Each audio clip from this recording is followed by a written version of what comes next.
Hello everyone, welcome to the learning ledger. आज हम समझेंगे सप्लाई अंडर जीएसटी कि कौन कौन सी गुड्स और सर्विसेज होती है जिनको हम सप्लाई बोलते हैं, कौन कौन सी गुड्स और सर्विसेज है जिनको हम सप्लाई की डेफिनेशन से बाहर रखते हैं। ठीक है। सो सेक्शन नंबर 7 जो होता है ऑफ सीजीएसटी एक्ट, वो ये बताता है कि सप्लाई क्या है। ठीक है। सीजीएसटी एक्ट 2017 आपको बताता है कि सप्लाई क्या होता है, कौन सी गुड्स को हम सप्लाई बोलेंगे, कौन सी सर्विसेज को हम सप्लाई बोलेंगे और कौन सी गुड्स या सर्विसेज को हम सप्लाई की डेफिनेशन से बाहर रखेंगे। ठीक है। अब हमें ये समझने की जरूरत है कि गुड्स क्या होते हैं और सर्विसेज क्या होती है। आखिर जीएसटी में कौन सी ऐसी चीजें जिनको गुड्स बोला गया और कौन सी ऐसी चीजें जिनको सर्विसेज बोला गया। ठीक है। So let's start with goods. GST में गुड्स का मतलब होता है every kind of movable property. ठीक है। अब मूवेबल प्रॉपर्टी का क्या मतलब है? मूवेबल प्रॉपर्टी मतलब होता है property that is not attached to land. ठीक है। पर अटैच टू लैंड का क्या मतलब है? मतलब परमानेंटली अटैच नहीं होनी चाहिए। Okay. Anything that is not permanently attach to land, जिसको हम हटा सकते हैं, एक जगह से दूसरी जगह ले जा सकते हैं, एक जगह से दूसरी जगह उसको मूवमेंट भी करा सकते हैं, हम जो करना चाहें वो कर सकते हैं। That is movable property. Example हो गया, हमारे पास कोई बैग हुआ, कोई शूज हुआ, कोई rubber, all these things are goods. ये अब पेन है, इसको मैं इधर से उधर मूव कर सकती हूँ, मैं जहां चाहे वहां रख सकती हूँ। This is a movable property. अगर मैं इसको इधर एक जगह से दूसरी जगह पहुंचाई तो क्या ये सप्लाई होगा? हाँ, हो जाएगा, क्योंकि this is a movable property. तो जीएसटी की डेफिनेशन में गुड्स का मतलब है every kind of movable property. ठीक है। बट अदर देन क्या? Money and securities. ठीक है। मनी मतलब हुआ हमारी करेंसी, सिक्योरिटीज का मतलब हुआ आपके शेयर्स, बॉन्ड्स, डिबेंचर्स। ठीक है। तो जीएसटी में इनको गुड्स की डेफिनेशन से बाहर रखा है। ठीक है। तो गुड्स मतलब क्या है? Every kind of movable property other than money and securities. ठीक है। बट इंक्लूड्स, क्या इंक्लूड करता है? Actionable claim. एक्शनेबल क्लेम का मतलब होता है एक अनसिक्योर्ड डेट। अनसिक्योर्ड डेट का मतलब होता है एक ऐसा डेट जिसके अगेंस्ट कोई हाइपोथिकेशन नहीं है, कोई कोलेट्रल नहीं है, कोई प्रॉपर्टी नहीं है। मैंने सिर्फ लोन दे दिया किसी को बिना कोई बदले में प्रॉपर्टी या कोई कागज लिए। ठीक है। सिर्फ एक अग्रीमेंट किया कि मैं तुमको लोन दे रही हूँ, बदले में तुम मुझे लोन के इंस्टॉलमेंट करोगे एक सर्टेन इंटरवल पे। ठीक है। अब क्या हुआ, अगर सामने वाले ने लोन देने से मना कर दिया तो मेरे पास क्या राइट है उस इंसान के अगेंस्ट? कि मैं चाहूँ तो कोर्ट में जाके केस कर सकती हूँ कि इस इंसान ने मुझे पैसा नहीं दिया है। और कोर्ट क्या कर ऑर्डर का पास कर सकती है? कोर्ट क्या बोलेगी कि या तो आप इस इंसान को कैश दे दो या फिर आप इसके कोई असेट बेच के अपने लोन की रिकवरी कर लो। ठीक है। दो दो या तीन ऑप्शन ही हो सकते हैं। तो ये होता है एक्शनेबल क्लेम। जब आज कोई प्रॉपर्टी या कोई असेट जिसके ऊपर आज की डेट में आपके पास राइट नहीं है, लेकिन अगर फ्यूचर में कोई काम नहीं हुआ तो मैं उस पर राइट ले सकती हूँ। ठीक है। एक्शनेबल क्लेम का मतलब ये होता है। बट जीएसटी में क्या सारे एक्शनेबल क्लेम पे टैक्स लग सकता है क्या? नहीं। जीएसटी के पर्व्यू में 4 एक्टिविटीज डिफाइन की गई है जिसमें आप जीएसटी लगा सकते हो। वो क्या क्या है? First is lottery, second is gambling, third is betting and fourth is online money games. ठीक है। ये 4 चीजें हैं जिसके ऊपर गुड्स जीएसटी लगेगा। क्या क्या? Lottery, gambling, betting and online money games. इन 4 चीजों को एक्शनेबल क्लेम्स में रखा गया है एज अ टैक्सेबल गुड। ठीक है। There are other type of actionable claim also, but उसको हमने इस डेफिनेशन में नहीं रखा। ठीक है। फिर है growing crops and things that are attached to or forming part of land which are agreed to be severed before supply और अंडर कॉन्ट्रैक्ट ऑफ सप्लाई। अब इस बात का क्या मतलब है? इसका मतलब ये है कि ऐसी कोई भी चीज जो लैंड के साथ अटैच्ड है लेकिन उसको मैं निकाल सकती हूँ, यानी कि उसको हटा सकती हूँ सप्लाई करने के लिए। ठीक है। जैसे हमारे क्रॉप्स होते हैं। अब जैसे ये क्रॉप है, अब ये लैंड पे अटैच्ड है। ठीक है। लेकिन मैं चाहूँ तो इसको काट के यहाँ से बेच सकती हूँ क्या? हाँ, बेच सकती हूँ। तो this is a part of goods. Another चीज, जैसे एक आपका बिलबोर्ड है, अब जो ये आपका बिलबोर्ड है, इसको नट और बोल्ट से अटैच किया गया है, ठीक है। क्या इस नट बोल्ट को हटा के, इस बोर्ड को उठा के मैं कहीं और ट्रांसफर कर सकती हूँ क्या? हाँ, कर सकती हूँ। सो this is also a goods, ठीक है। तो गुड्स की डेफिनेशन में क्या आ गया? Every kind of movable property other than money and securities, but includes actionable claims, growing crops, or anything that is attached to land that can be severed to provide if in the form of supply or before supply, ठीक है। मतलब या तो contract, supply contract के पहले या बाद में आप उसको एज ए सप्लाई कर सकते हो, ठीक है। तो this is the definition. What do you mean by goods? मतलब कोई भी मूवेबल प्रॉपर्टी जिसमें मनी नहीं होगा, जिसमें सिक्योरिटीज नहीं होगा, इसमें एक्शनेबल क्लेम इंक्लूड होंगे, और इसमें कोई भी ग्रोइंग क्रॉप्स और कोई भी ऐसी चीज जो जमीन पे अटैच तो है लेकिन जिसको हम चेंज कर सकते हैं, जिसको हम हटा के कहीं और ट्रांसफर कर सकते हैं, ठीक है। तो this is goods. Now the second definition is services. Services क्या है?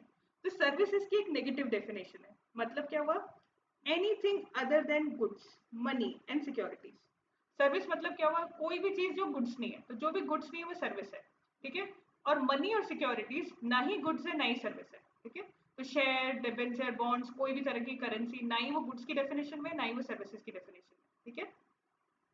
बट इट इंक्लूड्स, क्या इंक्लूड करता है? तो एक एग्जांपल देते हैं। हमारे पास एक ए नाम का इंसान है। उसने क्या किया? बी को एक 10,000 रुपए दिए। बी ने बदले में $100 दे दिए, ठीक है। तो ए ने बी को 10,000 रुपए दिए और बी ने उसको एक्सचेंज करके बदले में उसको $100 दे दिए। तो दिस इज एक्सचेंज, ठीक है। पर बी ने क्या किया? बोला कि क्योंकि मैं तुझे ये एक्सचेंज करके दे रहा हूँ तो मेरे भी तो कुछ चार्जेस होने चाहिए। तो बी ने बोला कि मैं 120 रुपए लूंगा एक्स्ट्रा एज अ कमीशन। क्यों? टू फैसिलिटेट द चार्ज, ठीक है। कमीशन लिया उसने। अब इस 10,000 पर जो ट्रांसफर हुआ, ये 10,000 जो ए ने बी को दिया और बी ने उसको फिर $100 दिया, क्या इसके ऊपर जीएसटी लगेगा? नहीं, because it's a pure exchange. पैसे के बदला पैसा मिला। पैसा ना ही गुड्स है ना ही सर्विस है, तो इसके ऊपर जीएसटी लगेगा? नहीं लगेगा। लेकिन किसके ऊपर जीएसटी लगेगा? इस 120 रुपए, ठीक है। अब इसको डेफिनेशन से समझते हैं।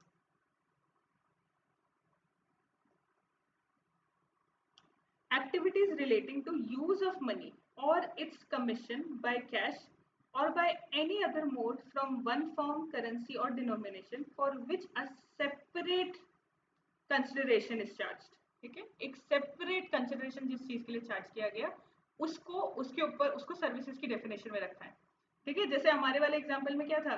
जब ए ने बी को 10,000 रुपए दिए और बी ने पलट के उसको $100 दिए, तो उस पर जीएसटी नहीं लग रहा था। जीएसटी कब लगा? जब बी ने बोला कि मैं ये 120 रुपए जो सर्विसेज तुमको दे रहा हूँ उसके लिए कमीशन चार्ज करूंगा और उस कमीशन पे जीएसटी लगेगा, ठीक है। It can B loan processing also. जब आप लोन प्रोसेस कराने जाते हो तो आपका ना लोन जब सैंक्शन होता है तो एक लोन प्रोसेसिंग फीस चार्ज होती है। क्यों? क्योंकि बैंक ने आपको सर्विसेज दी। इवन तो लोन देना तो यूज ऑफ मनी में आ गया कि किसी ने किसी को लोन फैसिलिटेट कराया, पैसा दिलवाया, तो उसमें थोड़ी जीएसटी लगना चाहिए। लेकिन जो लोन देने के लिए बैंक ने सर्विसेज आपको दी, तो उसके ऊपर बैंक क्या एक परसेंटेज चार्ज करता है। 10% हो सकता है, 5% हो सकता है। तो वो जो लोन प्रोसेसिंग फी होती है उसके ऊपर भी जीएसटी लगता है। वो क्यों? इसी डेफिनेशन की वजह से, ठीक है। तो इसका क्या मतलब हुआ? Services क्या है? Anything other than goods, money and securities. But it includes what? Activities relating to use of money or its commission by cash or any other mode from one form, currency or denomination for which a separate consideration is charged. ठीक है।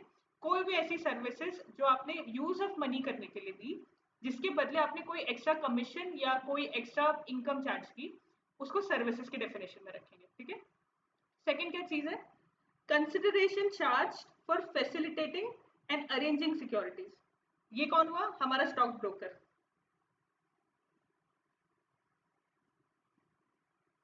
जो आपका stock broker होता है, जब वो कोई services आपको देता है तो क्या वो बदले में, जैसे अगर उसने आपको कोई सर्विसेज दी यानी अकाउंट खुलवा के दिया या आपके बिहार पे कोई उसने शेयर बेचा या खरीदा, तो वो अपने कुछ चार्जेस लगाता है। तो ये जो वो चार्जेस लगा रहा है इसके ऊपर जीएसटी लगता है, ठीक है। तो अब तक हमने क्या क्या समझा?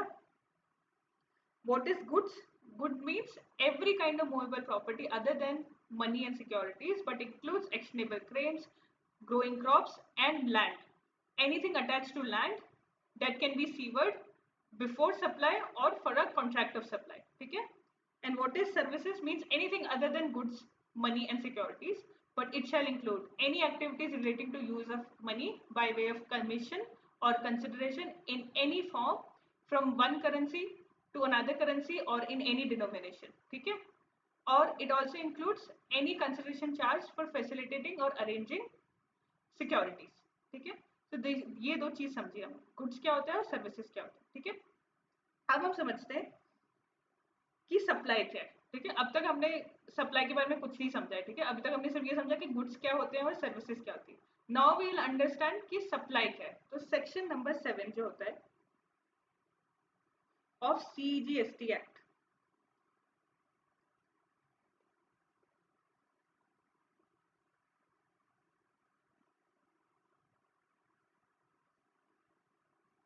ठीक है, उसका section number 7 sub section 1 clause A क्या बोलता है? All forms of supply of goods or services or both such as sale, transfer, barter, exchange, license, rental, lease और disposal. ठीक है? सप्लाई का क्या मतलब है? हर तरह की गुड्स या सर्विसेज या दोनों, जैसे कि sale, transfer, barter, exchange, license, rental, lease और डिस्पोजल. तो पहले ये समझते हैं कि ये सारी टर्मिनोलॉजीज क्या है, कि सेल क्या होता है, ट्रांसफर क्या होता है, बार्टर क्या होता है, ये समझते हैं. सो सेल मतलब क्या होता है? Transfer of ownership for of goods for a price. ठीक है?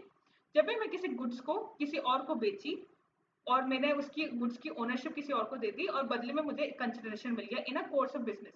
सेल यूजुअली बिजनेसेस में करते हैं ना, आपने कोई भी एसेट बेच दिया, आपने कोई भी प्रॉपर्टी बेच दी, देन दिस इज सेल. ठीक है? जैसे क्या हुआ, रिया ने अपना पुराना लैपटॉप करण को बेच दिया for 45,000. This is a sale. Sale मतलब क्या? मैंने कोई भी चीज किसी और को बेची, बदले में कंसिडरेशन ली, कोई भी गुड्स बेचा. ठीक है? ट्रांसफर का क्या मतलब होता है? It means conveyance of title और possession of goods from one person to another. मतलब क्या हुआ, अगर ये जैसे एक एग्जांपल लेते हैं, ये जो ट्रक है ये राजस्थान से गुजरात गया. ठीक है? मेरे पास दो वेयर हाउस है, एक राजस्थान में एक गुजरात में. ठीक है? गुजरात वेयर हाउस पे एक ट्रक की जरूरत थी, तो मैंने क्या किया, अपने राजस्थान के वेयर हाउस से गुजरात के वेयर हाउस में इस ट्रक को भेज दिया. ठीक है?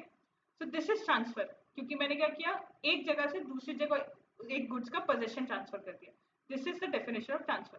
अब कन्वेंस ऑफ टाइटल का क्या मतलब होता है? अगर मैं अपने असेट को यूज करने का डॉक्यूमेंट भी दे दूं, यानी मैं प्रॉपर्टी उस असेट को यूज करने का कोई राइट स्टैब्लिश कर दूं और वो राइट के डॉक्यूमेंट भी मैं किसी और को दे दूं, ठीक है, ताकि उस असेट को वो इजीली यूज कर सके, देन इन दैट केस ये भी ट्रांसफर हो जाएगा. जैसे अगर आपने सुना होगा कि पावर ऑफ अटॉर्नी वगैरह होता है, तो अगर किसी गुड्स की पावर अटॉर्नी आपके पास है तो आप उसको यूज कर सकते हो. तो दिस इज ट्रांसफर. ठीक है? अब तक हमने क्या समझा? सेल और transfer. Next is barter. Barter का क्या मतलब होता है? एक गुड के बदले दूसरा गुड, या एक गुड के बदले दूसरी सर्विस, या सर्विस के बदले कोई सर्विस, ये. ठीक है? Exchange of goods or services for other goods or services instead of money. यहाँ पर पैसा नहीं इन्वॉल्व होता. जैसे क्या हुआ, एक फोटोग्राफर था, उसने कुछ फोटोज क्लिक की. उसने क्या किया, एक होटल में की प्रमोशन और एडवर्टाइजमेंट के लिए कुछ फोटोज खींची और उसने बोला मैं कंसिडरेशन चार्ज नहीं करूंगा, बदले में आप मुझे बस होटल का एक अकोमोडेशन दे दो. तो दिस इज एन बार्टर, क्योंकि यहाँ पे कोई मनी इन्वॉल्वमेंट नहीं है. जो फोटोग्राफर था उसने फोटोज खींच के सर्विसेज दे दी और होटल ने उसको एक रूम देके अपनी सर्विसेज दे दी. सो सर्विस के बदले सर्विस होगी. This is a barter. Now exchange का मतलब क्या होता है? मान लो मुझे एक नया फ्रिज खरीदना है 50,000 का. ठीक है? मेरे पास 40,000 तो कैश है. ठीक है? अब 10,000 रुपए शॉर्टफॉल है. मेरे पास एक पुराना फ्रिज था 10,000 का. ठीक है? तो मैंने क्या किया, 40,000 तो कैश दे दिए और 10,000 को ओल्ड फ्रिज दे दिया और बदले में 50,000 का एक नया फ्रिज ले लिया. This is exchange. एक्सचेंज मतलब गुड्स या सर्विसेज जब आप किसी को देते हो और उसके बदले में आप कोई कैश ले लेते हो, दिस इज एन एक्सचेंज. ठीक है? This is an example for you to remember. ठीक है? Now next is license. License का क्या मतलब होता है कि आपको एक कॉम्पिटेंट अथॉरिटी एक लाइसेंस देगी कि आप अपने बिजनेसेस को रन कर सको. जैसे क्या होता है, अगर मुझे एल्कोहलिक लिकर का बिजनेस स्टार्ट करना है तो मुझे एक लाइसेंस लेना पड़ेगा गवर्नमेंट से. ठीक है? क्योंकि मैं बिना उस लाइसेंस के एल्कोहलिक लिकर नहीं बेच सकती. ठीक है। तो दिस इज लाइसेंस, कि वो राइट मुझे मिलेगा कि मैं कोई गुड्स या सर्विसेज बेच सकूं या अपने बिजनेस को कंटिन्यू कर सकूं। अगर आप कॉन्ट्रैक्टर हो और आपको गवर्नमेंट कॉन्ट्रैक्ट्स करने हैं तो आपको गवर्नमेंट से एक लाइसेंस लेना पड़ता है। ठीक है। इट कैन बी, उसमें क्लास सर्टिफिकेट्स आपको मिलते हैं कि आप क्लास ए कॉन्ट्रैक्टर हो गए, class B, class C contractor क्या हो गए, ये आपको रैंकिंग उसमें मिलती है, तो वो भी लाइसेंसिंग के थ्रू होती है।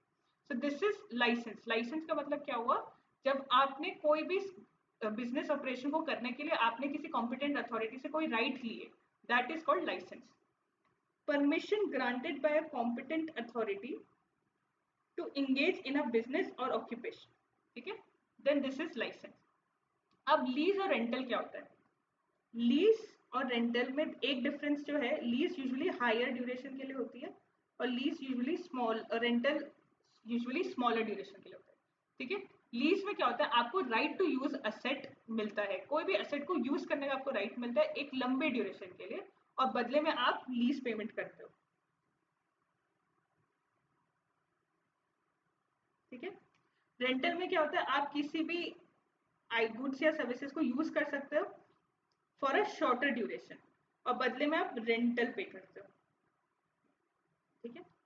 तो this is the only thing. अब डिस्पोजल का क्या मतलब होता है? डिस्पोजल का मतलब होता है जब आप कोई गुड्स या सर्विसेज को अपने अपने बिजनेस से ही निकाल दो।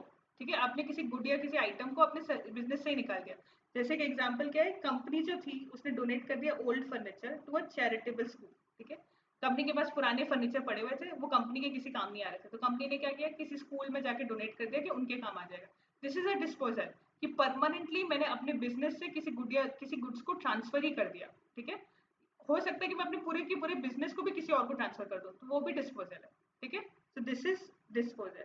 सेल, प्लेज, गिविंग अवे और कंजम्पशन और any other disposal of a thing, किसी भी चीज का डिस्पोजल कर देना, मतलब किसी भी चीज को या तो सेल कर दिया या परमानेंटली आपने ऐसे ही किसी को दे दिया कि जाओ ले जाओ, मेरे काम की नहीं, आप ले जाओ।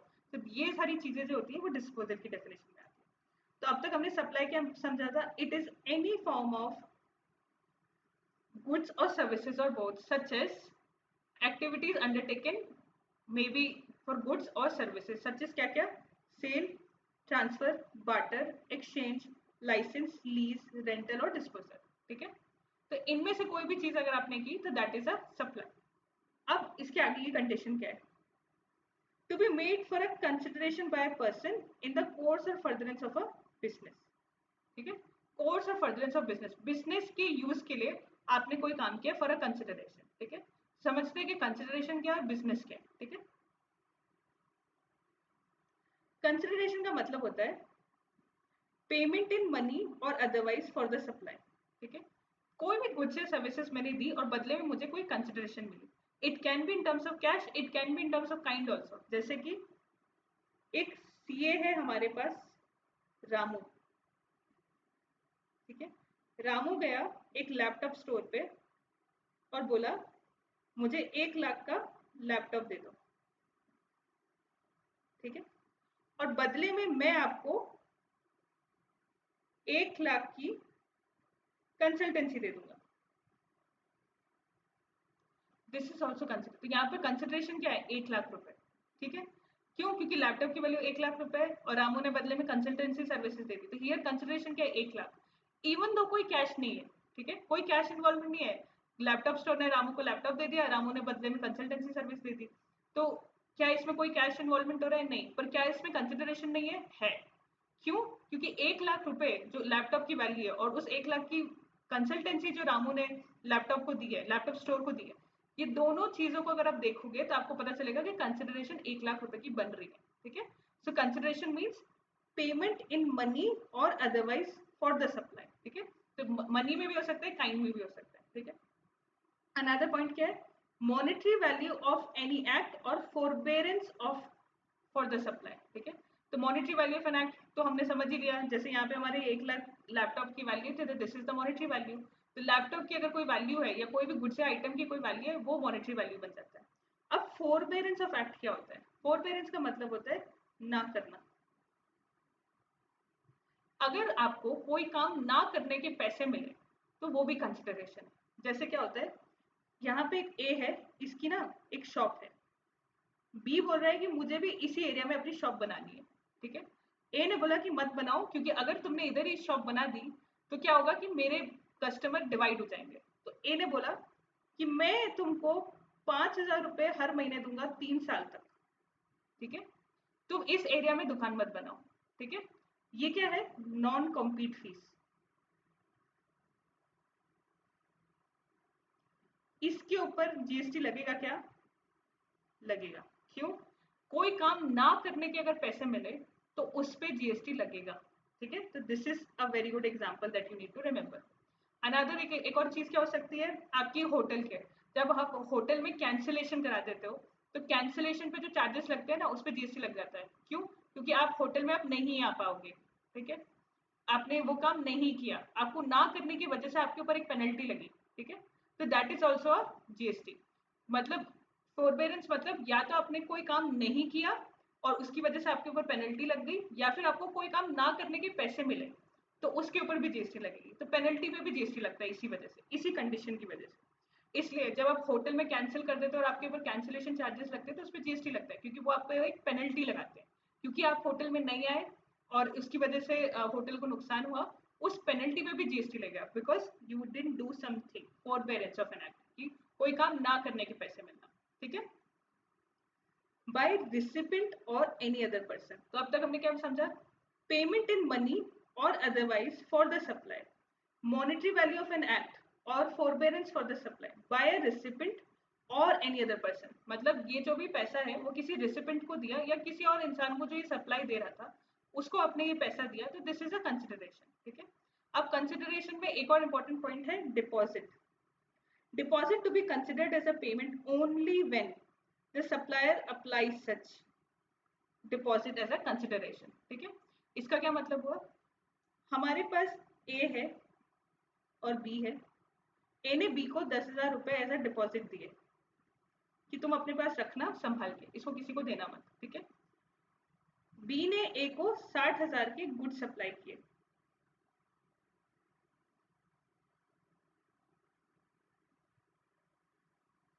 ठीक है।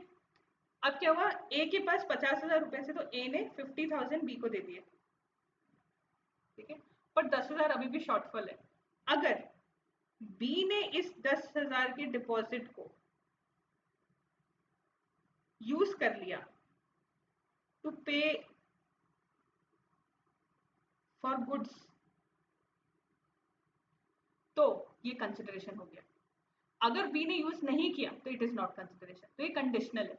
मतलब मान लो कि ए ने बी को इधर 10,000 रुपए दिए और ए ने 50,000 रुपए दिए बी को, ठीक है, बी ने 60,000 की गुड सप्लाई की और ए ने बोला मैं थोड़े टाइम में आपको 10,000 रुपए दे दूंगा, तो क्या वो 10,000 जो ये डिपॉजिट पड़ा हुआ है क्या ये कंसिडरेशन रहेगा, नहीं। ये तभी कंसिडरेशन माना जाएगा जब बी ने ये बोल दिया कि मेरे को तुम्हारे पैसे, तुम मुझे पैसे नहीं दोगे तो मैं इस डिपॉजिट को इस्तेमाल कर रहा हूँ और अब मेरे पूरा पैसा हमारा सेटलमेंट हो गया, क्योंकि 10,000 का तुम्हारा डिपॉजिट था जो मैंने यूज कर लिया अपने तुम्हारे पेमेंट पे, तो अब मेरे को कोई लाइबिलिटी नहीं है, ठीक है, अब तुम्हारी कोई लाइबिलिटी नहीं है, हमारा जो भी ट्रांजेक्शन था वो सेटल हो गया। तो इसका क्या मतलब है, deposit to be considered as a payment only when, deposit payment तभी कंसिडर होगा तब जब supplier applies such deposit as a consideration for the said supply. जब सप्लायर अप्लाई कर लेगा उसको एज अ कंसिडरेशन, अगर सप्लायर ने उसको एज अ कंसिडरेशन अप्लाई नहीं किया तो it will not form a payment, ठीक है। It exclude subsidy given by central और स्टेट गवर्नमेंट। तो कंसिडरेशन में कभी भी ऐसी कोई सब्सिडी जो सेंटर या स्टेट गवर्नमेंट ने दी वो इंक्लूडेड नहीं होती, ठीक है। This is a point to remember. So what is the definition that we understood till now, supply includes any form of sale, transfer, barter, exchange, license, lease, rental, disposal for a consideration agreed to be made or made in the course of furtherance of business। अब business क्या होता है, तो business का मतलब होता है any trade or commerce, manufacture or profession, any activity ancillary or incidental to it, supply or acquisition of goods including capital goods or services, provision of facilities, club, association, society, admission to a premises, services as a holder, activities of a race club, any activity by a government, local authority or public authority. Business का मतलब क्या हुआ, business की definition GST में ये सारे forms को divide किया। बिजनेस में क्या बोला कि अगर आपने कोई प्रोफेशनल सर्विसेज दी, आपने कोई ट्रेड किया, आपने कोई कॉमर्स किया, चाहे फिर आपने वो कैश के लिए किया हो या नहीं किया हो, even if there is no pecuniary benefit in it, then also it is a form of business. If you have undertaken any ancillary activity, जो मेन बिजनेस है उसको सपोर्ट करने के लिए, जैसे आपने मैन पावर सप्लाई करने का काम कर लिया, एक बड़ी इंडस्ट्री है जो जो सारे गुड्स वगैरह मैन्युफैक्चर करती है, दूसरी कंपनी ने उसको मैन्युफैक्चर सप्लाई करने का काम कर दिया, सपोर्टिंग एक्टिविटी दी, या मैनेजमेंट की सर्विसेज देने के लिए आउटसोर्सिंग करने का है, काम करना शुरू कर दिया, this is also an ancillary to the main business, but this is also a business, ठीक है। तो ये भी जीएसटी की डेफिनेशन में काम हो गया। तो एनी ट्रेड कॉमर्स प्रोफेशन और any activity that is incidental और एंसिलरी, जो उसको सपोर्ट करती है मेन ट्रेड कॉमर्स को, वो भी बिजनेस का पार्ट है। अनदर इज सप्लाई और acquisition of goods including capital goods, कोई गुड्स या सर्विसेज का सप्लाई करते हैं जिसमें आपके कैपिटल गुड्स वगैरह भी है, तो वो भी हो गया। हमने सेल यही तो होता है, एक गुड्स को खरीद बेच करना, तो this is also business. Provision of facilities by club association society, जैसे क्लब महिंद्रा वगैरह होते हैं, ये जो क्लब्स आपको गोल्फ क्लब्स होते हैं, तो ये सारे जो क्लब्स होते हैं ये आपको जो सर्विसेज देते हैं, इसको भी बिजनेस की डेफिनेशन में रखा है।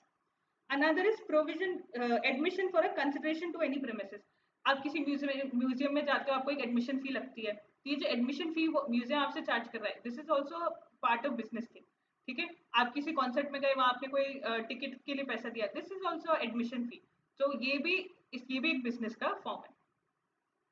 फिर सर्विसेज है holder of office, holder of office मतलब कि मेरे ही कोई सर्विस, जैसे कोई सीएन प्रैक्टिस है, कोई एडवोकेट है जो एक प्रैक्टिस में, तो वो जब एज अ ऑफिस होल्डर ही अपनी कोई सर्विसेज दे रहा है, then that also is a part of business.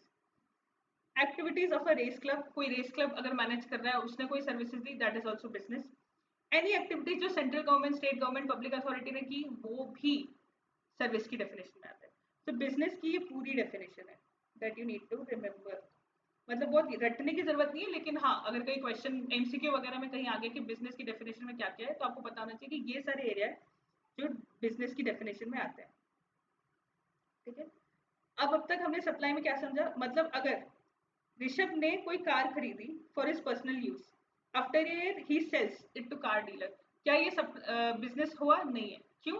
क्योंकि ये तो पर्सनल यूज है ना, बिजनेस यूज के लिए मुझे चाहिए।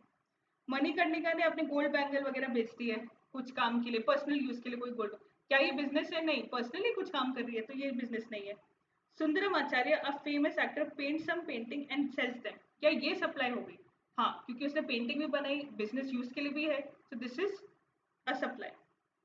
कोई रेसिडेंट वेलफेयर एसोसिएशन है, उन्होंने कुछ चार्जेस कलेक्ट किए फॉर इलेक्ट्रिसिटी बिल डिपॉजिट, तो ये वही होगी एसोसिएशन, एक क्लब की तरह काम कर रहे हैं ये लोग, लोगों से पैसा कलेक्ट कर रहे हैं ताकि वो उनके बिहाफ पे इलेक्ट्रिसिटी दे सके, इलेक्ट्रिसिटी का बिल वगैरह पे कर सके, so this is also a form of supply.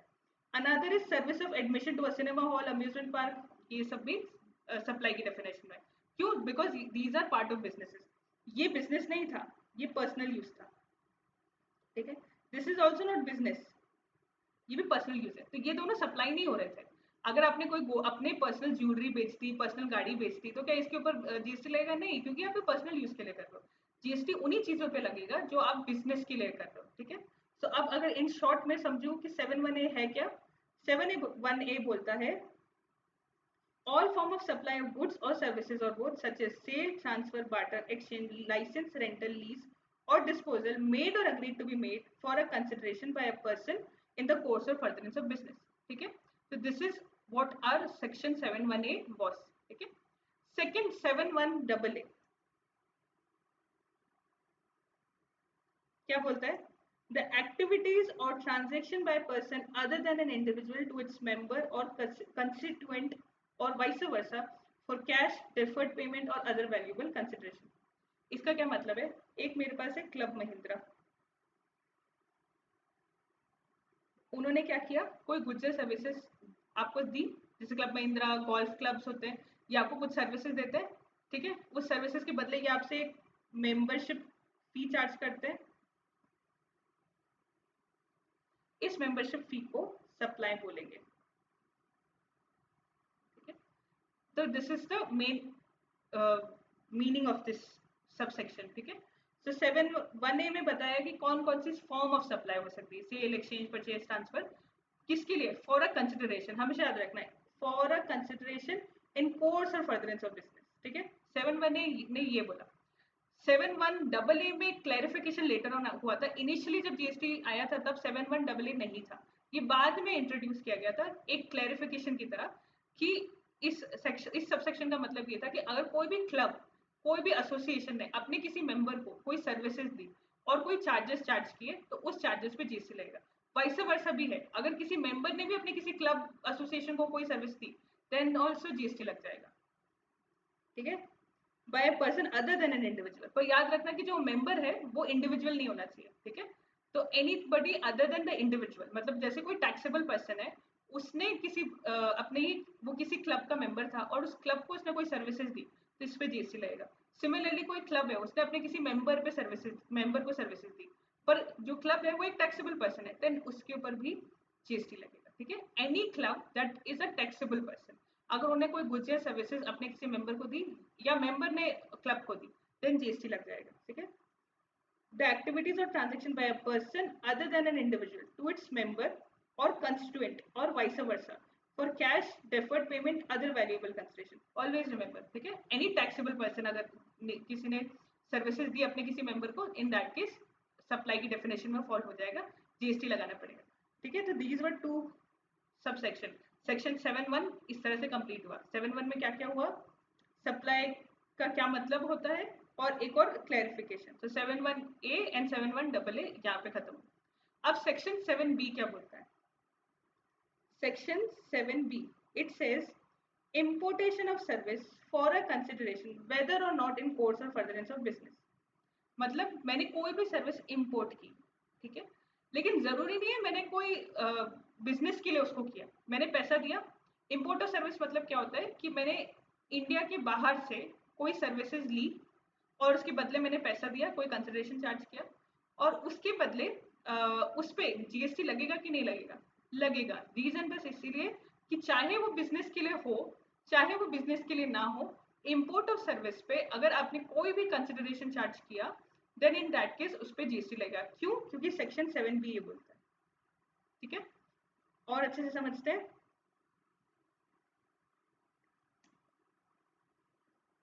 एक import of service outside India से हुआ, मैंने एक कंसिडरेशन पे किया। ठीक है, नॉर्मली क्या होता है कि supply must be in the course of furtherance of business, but for import of service this condition is not required.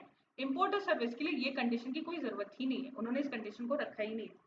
If you pay consideration for service from a supplier located outside India, it is taxable under 7B of the CGST Act। मतलब क्या हुआ, रामू ने Netflix India का subscription लिया।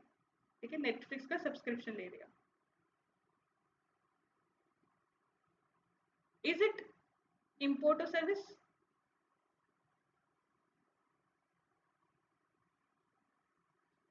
है। ठीक है, इस सब्सक्रिप्शन पे जीएसटी लगेगा क्या?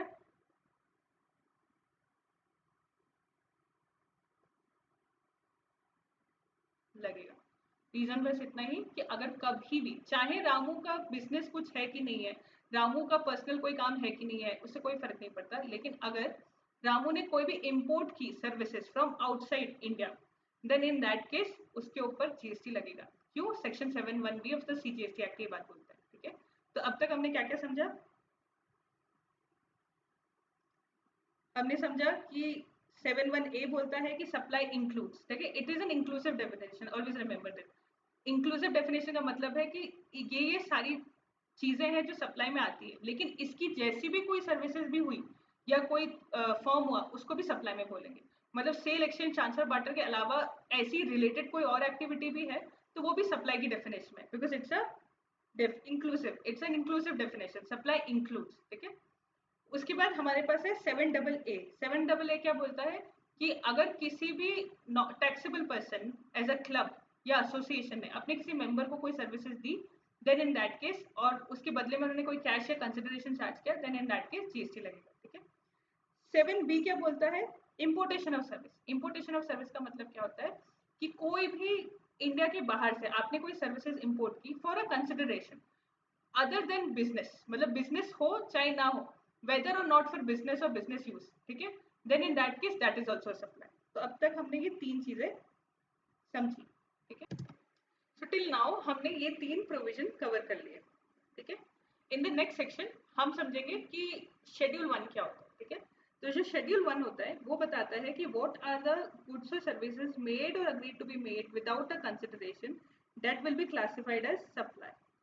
ठीक है, कौन सी ऐसी गुड्स या सर्विसेज होंगी जो इवन दो कंसिडरेशन के लिए नहीं होंगी फिर भी वो सप्लाई की डेफिनेशन में आएंगी, हम ये सारी चीजें शेड्यूल 1 में समझेंगे। ठीक है, सो आज का सेशन मैं यही खत्म करती हूँ। अगर आपको चैनल पसंद आया हो तो प्लीज लाइक कीजिएगा, प्लीज सब्सक्राइब कीजिएगा, बेल नोटिफिकेशन को क्लिक कर दीजिएगा ताकि आपको आने वाली क्लासेस की अपडेट्स मिलती रहे। और कोई भी डाउट, कोई भी क्वेरीज हो तो प्लीज आप कमेंट सेक्शन में बता दीजिएगा। Okay, thank you class.